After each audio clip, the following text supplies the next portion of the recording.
Welcome back, everyone. So for the next character on our Critical Role Preview Review Tour is Fjord. I believe that's how it's pronounced. The Sea's Champion. I'm pronouncing it like the Norwegian body of water, fjord. I don't know if that's correct. But he is a 6 hand size 28 health character with Death, Order, and Water for his symbols. He is a champion, Mighty 9, Packbound. Pretty interesting character traits there. He has 2 abilities, the first of which is an Enhance. Commit, you may try to play 1 card with Spellbolt in its name from your discard pile as your next card this turn. So this is an interesting ability. Unlike Elder Toguro, who has this as a form, so you have to play it as your next form, this just means you can play it as your next card. You can block with something on your rival's turn if it has Spellbolt and is in your discard pile. So similar to the Yusuke Urameshi team leader, but this doesn't remove the card, so that's pretty neat. You can just use this over and over, either on your turn to try to close out a game with a finishing move, or on your rival's turn to block a critical attack, especially if you have no cards in hand. That's pretty nice. Then we have Response Tenacious, or Playable While Committed. After your spell or weapon attack deals damage, seal 1 rival foundation. Your next attack gets +2 damage.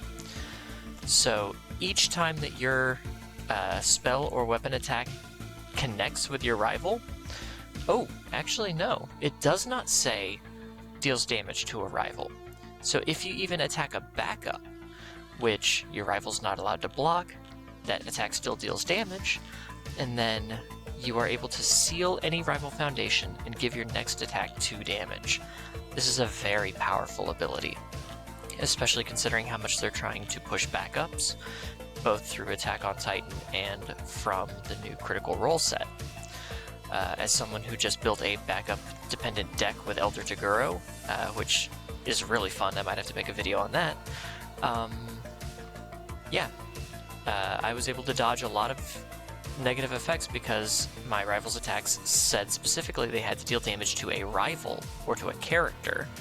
So him being able to attack backups and still seal foundations and get more damage to his attacks is really, really good. Next up is character number 7, Grog, Strongjaw, Mighty Half Giant. This is actually the character that I got to preview with my friend Jared, so you can find the full video on the channel.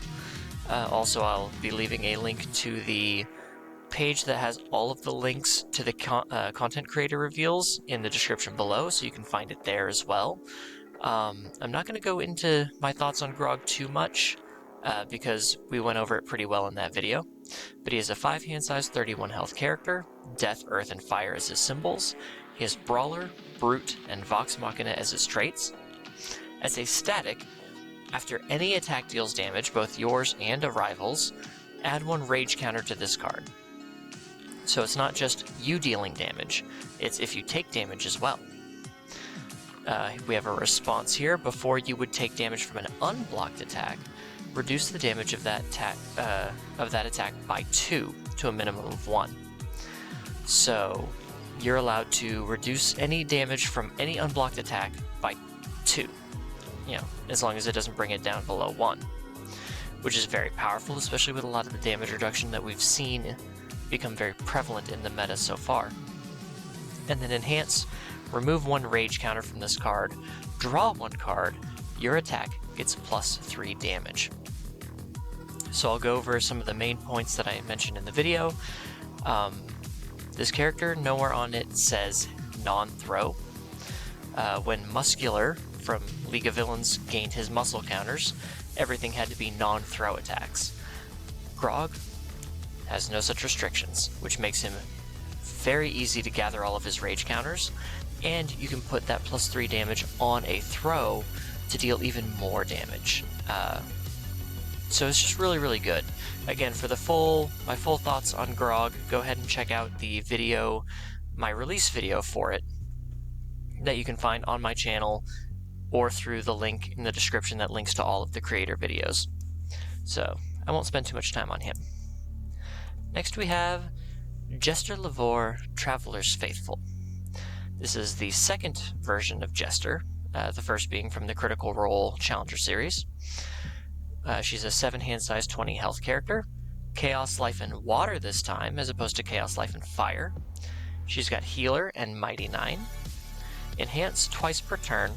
Add the top card of your discard pile to your hand. Discard one random card. If you discarded a copy of the same card, this attack gets +2 or -2 speed. Interesting. And then response, after your spell attack deals damage, gain 1 health, and ready 1 foundation that has not been readied this combat phase. So this is really powerful. As long as she can keep hitting, she can keep refreshing her stage, and she can keep her strings going. So that's really, really cool. And she can keep gaining her health back, she can keep healing. The Enhance is very reminiscent of Not the Brave. Not the Brave's first iteration, where you would, twice per turn, you could add the top card of your discard pile to your hand.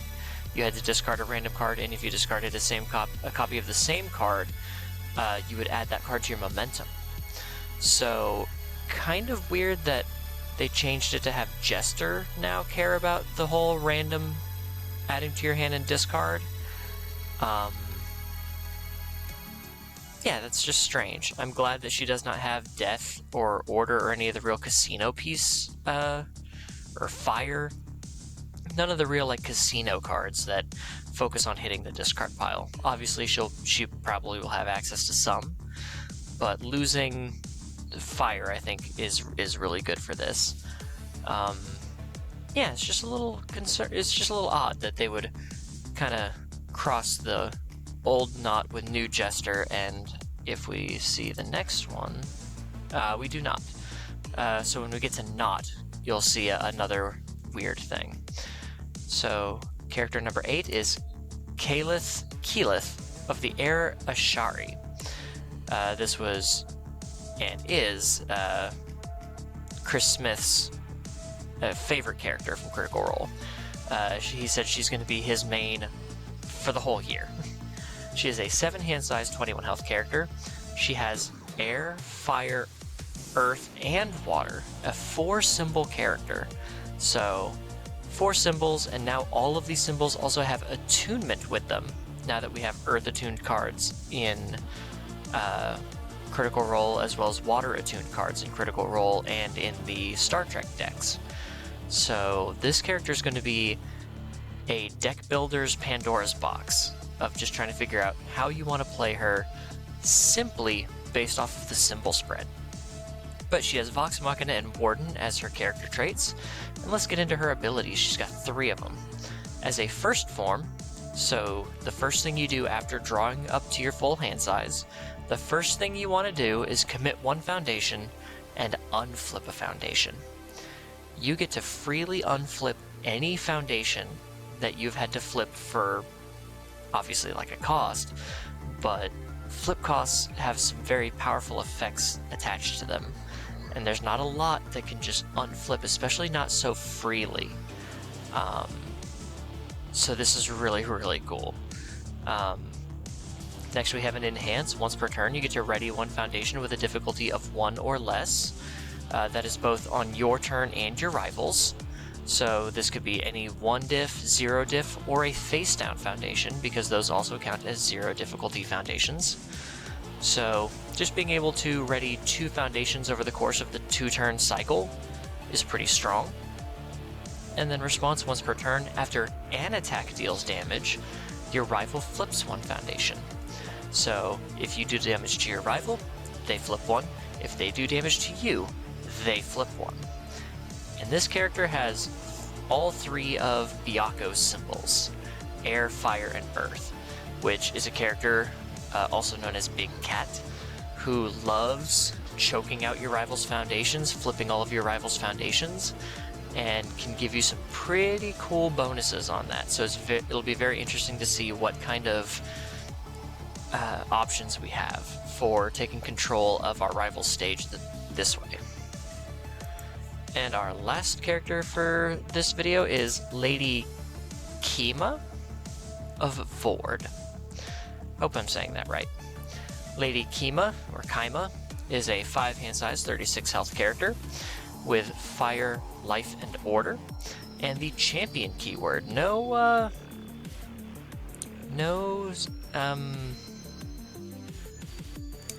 What's the word? Series. Vox Machina or Mighty 9. So interesting. I wonder if she's like an NPC then? Kind of similar to Essek. Essek is just a mage. And Allura is just a mage, so maybe these are the characters voiced by, like, Matt Mercer. They're just NPCs, so they're not part of any given party. I do not know. If you're a Critical Role fan, and sound off in the comments to let me know. But she has a first form. Add 1 attack from your discard pile to your card pool. Your checks to play cards get +1 for the rest of the turn. So it basically treats that card as not counting towards progressive difficulty. Except if you could also make it not count towards progressive difficulty, you're really just getting a true +1 to all of your checks. And then Enhance, your non-throw attack gets +X damage. X equals half of the printed difficulty of the preceding attack in your card pool, rounded up. So if you've got, let's say, Colossus Titan attacks, a 10 difficulty move, and you put that in your card pool as your first form, your first attack is going to start with +5 damage on it. That's intense. I believe we've seen a kick that's a 6 difficulty. Oh, but that's attuned to water. You know what we do get? We get Unyielding Heat, a 6 difficulty fire move, attuned fire move. So your first attack will have +3 damage automatically. And Unyielding Heat says as long as it's in your card pool, anytime a block is played, your rival is going to take 1 damage. So that's a very powerful strategy right there off the bat. With just putting this card in my card pool, my checks get +1, and if you try to block my increasingly damaging moves, you're going to just keep burning, which is really, really powerful. And that's character 10, so that is our 5 for tonight. Sorry, I really have to sneeze, and I'm trying really hard not to sneeze into my mic. But yeah, that is our last 5, or the next 5. I'm taking these in 5 character chunks. So we had Fjord, Grog, Jester, Keyleth, and Lady Kima. Which of these 5 are you guys most interested in? Like I said, I know Chris is going to be going for Keyleth. I'm, of course, partial to Grog, mainly because I was allowed to preview him, but I really think that Keyleth and Lady Kima have a lot of interesting playlines that I'd like to mess with. Oh, and you also see that all of the characters are uncommon. They're getting rid of character rarities for this set. So you don't have to worry about some characters being more difficult to pull, which is a big plus. And yeah, so that is going to be it for this preview review. I will see you guys in the next one. And remember that pre-releases for Critical Role will be the last weekend in February, with the release being on March 7th. So make sure you hit up your local game stores and see when you're going to be having your pre-releases so you can get these awesome cards a week early, and I will see you in the next one. Take care.